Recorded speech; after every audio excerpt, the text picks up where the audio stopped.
My sisters and brothers, a reading from the Holy Gospel according to Saint Matthew. Glory to you, O Lord.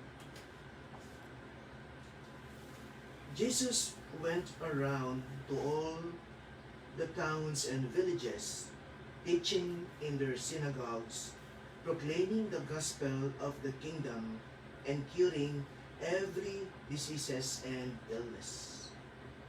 At the sight of the crowd, his heart was moved with pity for them because they were troubled and abandoned, like a sheep without a shepherd. Then he said to his disciples, "The harvest is abundant, but the laborers are few. So ask the master of the harvest to send out laborers for his harvest." Then he summoned his 12 disciples and gave them authority over unclean spirits to drive them out and to cure every diseases and every illness. Jesus sent out those 12 after instructing them, "Go to the lost sheep of the house of Israel. As you go, make this proclamation: the kingdom of heaven is at hand. Cure the sick, raise the dead, cleanse lepers, drive out demons. Without cause you have received, without cause you are to give." My friends, the good news of our salvation. Praise to you, Lord Jesus Christ. Good morning, my sisters and brothers. Alam po ba ninyo na hindi ko po makakalimutan ang isa sa aking karanasan ng sinamahan ko po, matagal na po, ang isa ko pong kaibigan para bumili ng bagong iPhone. Ang kanyang iPhone po ay yung iPhone 9 na bago pa po noon. Tuwang-tuwa po siya nang siya nagkaroon ng iPhone 9 sapagkat alam niya na yung iPhone ay marami rang nagagawa. Kaya't nilagyan po niya ito ng napakaraming iba't ibang mga applications para magamit sa kanyang pag-aaral at pati na rin sa kanyang pagtatrabaho. Subalit na isang araw, pinagtawanan ko po siya sapagkat napakaganda ng kanyang cellphone pero hindi niya magamit dahil ito po ay nag-low-bat at dahil doon nawalan ng baterya.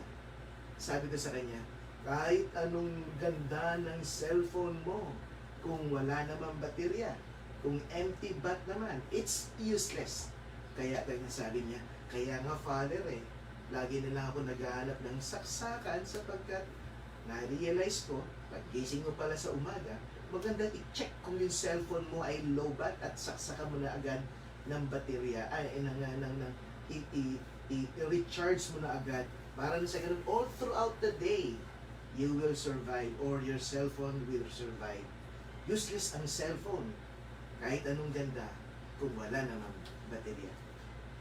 I guess this is also something that we need to recognize, my sisters and brothers, that when the Lord created us in His own image and likeness, the Lord gave us all the necessary talents, gifts, potentials in ourselves. But unfortunately, everything will be useless, including our life, if we tend to somehow fail to recognize also the importance of finding the source of our strength, the source of our own consolation, the source of our own spiritual strength to be able to survive the day. In this time of pandemic, my sisters and brothers, there are so many activities being done right now, even for us. And then we tend to recognize also that we are easily depleted. Our energy, spiritual or also physical energy, are easily depleted because of the many activities, concerns, issues, or even fear that we are undergoing. Kailangan malinaw sa atin na meron tayong pinanggagalingan o pinaghuhugutan ng ating lakas, lalong-lalo na ng spiritual energy na kailangan natin. Pero ang tanong, saan ka humuhugot ng lakas araw-araw? Lalong-lalo na sa panahon ng pandemya. Pwede na rin natin sabihin, tulad ng sinasabi ng Nescafe commercial, no? Sa sino at ano ang nagpapabangon o nagpapagising sa iyo sa umaga? Magandang katanungan, sisters and brothers, because it is important for us to sustain ourselves in the midst of this darkness, in the midst of this pandemic. Saan nanggagaling ang iyong lakas? Saan ka humuhugot ng lakas? Where is the source of your own spiritual energy or your own inner strength? Saan ito nanggagaling? My sisters and brothers, madali nating matukoy sa ating pang-araw-araw na buhay ang mga suliranin at pagsubok ng ating buhay. Pero hindi po natin inuupuan at tanungin ang ating sarili, malinaw ba sa akin kung saan ang gagaling at hinuhugot ko ang aking lakas? Dapat maging bulat po tayo na malinaw na ang ating lakas ay dapat manggaling sa ating Diyos. Kaya nga po tayo mayroong daily masses sapagkat kutob ko at naniniwala ko na ang misa ay isa sa mga pinanggagalingan ng lakas ng isang tao sa kanyang paglalakbay dito sa mundo.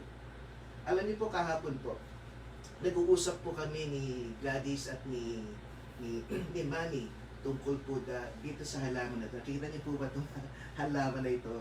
Alam po niyo, ito pong halaman na ito ay ibinigay sa akin mga bandang July pa eh. Nagugulat lang po ako na hanggang ngayon, ni isang dahon, wala pa pong nalalagas. Hindi pa po ito naninilaw, no? Kahit po isang dahon, hindi ko pa po siya nakitaan ng paninilaw ng dahon. Ang tagal-tagal na po nito, July na po nga, ito nung ibinigay sa akin ni Father Ricky. Pero hanggang ngayon, green na green ang dahon. Kuto ba po mga kapatid na dito sa mish, kasi imagine araw-araw, no? Nandito siya sa banal na misa. Kutob ko, nakukuha niya yung positibong enerhiya ng ating banal na misa, kinakain din niya, nagkakaroon din siya ng lakas. Nung ako po ay nasa Ateneo de Zamboanga, meron din po akong isang halaman dun sa aking counseling room na inuupuan. Yung halaman po na yun, nagtataka lang po ako na kapag ang pumasok sa aking kliyente o estudyante na kakausapin ako, ay puno-puno ng problema at naglabas ng problema, nalalanta po yung bulaklak. So, totoo lang po. Pero kapag ang pumasok po ay isang retreatant or counseling na nakakita ng biyaya ng Diyos at ang saya-saya sa kanyang sharing tungkol sa kanyang spiritual direction, yung halaman po, buhay na buhay. No? Kaya, kutob ko talaga, sisters and brothers, there's a sense of energy. Look at this plant. Every day, nagmimisa siya. Nakandito pa sa altar. Kaya nga magandang o nga, saan pala ako na kumukuha ng lakas talaga? Sa banal na misa ba? Ako pa'y nagdarasal.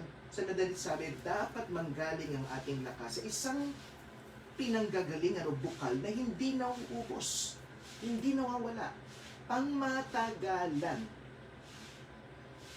Unfortunately, there are many of us who are actually blinded, my sisters and brothers, that they get their sources of consolation or inspiration in the material wealth. Sa pera, sa katanyagan, sa pagiging sikat, sa pagiging maraming mga iba't ibang materyales na sa mundong ito, sa mga bagay na kanyang mga kinukuha. Thinking na sa kanyang pagkuha of all these material things, in his desire to accumulate things, they tend to think that the real strength will come from all those things. Pero napatunayan po natin sa pandemyang ito, wala sa pera ang pinanggagalingan ng tunay na tinatawag nating kapayapaan o katatagan ng ating buhay. Wala po. Wala rin sa ating lakas. Wala po. Bigla ka na magkakasakit ng COVID. Wala po talaga. And so, ang lakas po ay nanggagaling po talaga sa ating Panginoon. Kaya you will realize that in the gospel readings, the Lord will always isolate Himself and go to places like mountains and deserted places to pray. Because doon po siya kumukuha ng lakas. Now, the gospel reading also will tell us that it is not only in prayer that we get our sources of energy and strength. No? Hindi lang po sa panalangin. Isa lang po pala yun. Napakalinaw ng ating pagbasa. Ano yung ikalawang pinanggagalingan o pinaghuhugutan natin ng lakas? Pag-ibig natin sa ibang tao. Di po ba ang mga ama na nagtatrabaho at pagod na makita lamang nilang gumiti ang kanilang anak, sapat na para mawala ang kanilang pagod. Di po natin makakaila na ang isang nanay na nagbubuntis at malapit ng mga anak. Di po ba't ang kanyang pinanggagalingan ay ang kanyang asawa o ang kanyang anak mismo sa kanyang sinapupunan? Sa ating pagbasa ngayon, hindi lamang sa Diyos humuhugot ng lakas ang ating Panginoon, humugot din siya ng lakas sa mga taong nakita niyang lumalapit sa Kanya at naawa po siya. Kung kaya't pinagaling niya ang mga tao sapagkat nakikita niya na ang mga taong ito ay parang mga tupang walang pastol na nalilito at hindi nila alam kung ano lang kanilang ginagawa. So, dahil sa awa, dahil sa pag-ibig, pinagaling niya. Yung po yung tinatawag nating pinanggagalingan din ang kanyang lakas. Ako rin po, sisters and brothers, kayo po na mga naglilingkod sa ating Panginoon. Di ba minsan, pagod na pagod ka na, pero biglang mayroong darating na bagong trabaho, kahit gusto mo magpahinga, bigla ka nagkakaroon ng bagong sources of energy. Ako minsan dito po sa aming apostolado, minsan, naalala ko po no, bandang alas 9:30 o alas 10:30 na ng gabi, ako po'y pagod na pagod sa buong araw ng pagtatrabaho. May nag-doorbell, at pagbukas ko, ang nag-doorbell po ay isang nanay na namatayan ng isang anak at kailangan niyang pabasbasan ang kanyang anak sa araw na yon. Pero gabing-gabi na, kahit pagod na pagod, nagkaroon po ako ng kakaibang lakas upang gawin ang dapat kong gawin sa pagbabasbas ng kanyang anak na namatayan upang bigyan ng konting lakas ang taong ito, ang nanay na ito, na nawalan ng kanyang anak. Kaya saan nanggagaling at saan tayo humuhugot ng lakas? Ng lakas, panalangin, at misyon. Ang dalawang bagay na ito ay pinanggagalingan ng ating lakas, my sisters and brothers. And so in this gospel reading for the day, the Lord recognizes also that He needs to, in a way, allow the disciples to know that the strength will come not only from praying or not only from becoming or joining Him in this companionship. But the Lord said, sa akin ka kumuha ng lakas bilang disipulo, pero kumuha ka ng lakas sa misyon.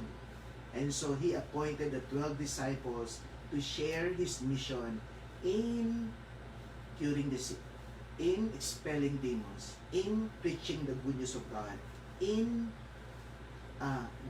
allowing other people to feel God's presence. Palay ko, sisters and brothers, this is also the reason why the Lord shares His ministry in saving people. No? Upang nang sa ganun maunawaan natin ng tunay nating ligaya ay wala sa pera, kundi sa pagtulong sa kapwa. Na maunawaan natin ang tunay nating lakas ay nanggagaling hindi sa kung anong meron tayo, kundi sa mga bagay na binitawan natin para sa ating kapwa. In the end, our sense of fulfillment and our own sense of identification, of understanding and discovering who we are, will always come from our own recognition that we need to help other people, that we need to serve other people. Here, in serving other people, in becoming sensitive to the needs of other people, we discover who we are. We discover our sense of identity. We discover our own sense of fulfillment and sense of meaning in life. Kung ang isang tao humuhugot ng lakas sa kanyang kayamanan lamang, pagdating ng gabi, kahit siya nakahiga sa berdeng pera, hindi rin po siya makakatulong sapagkat hindi ito ang tunay na kayamanan. Ang cellphone ng aking kaibigan, kahit anong ganda, kahit gaano kamahal, ay walang kwenta kung hindi mo siya bibigyan ng maayos na baterya. Ang ating buhay ay ganun din.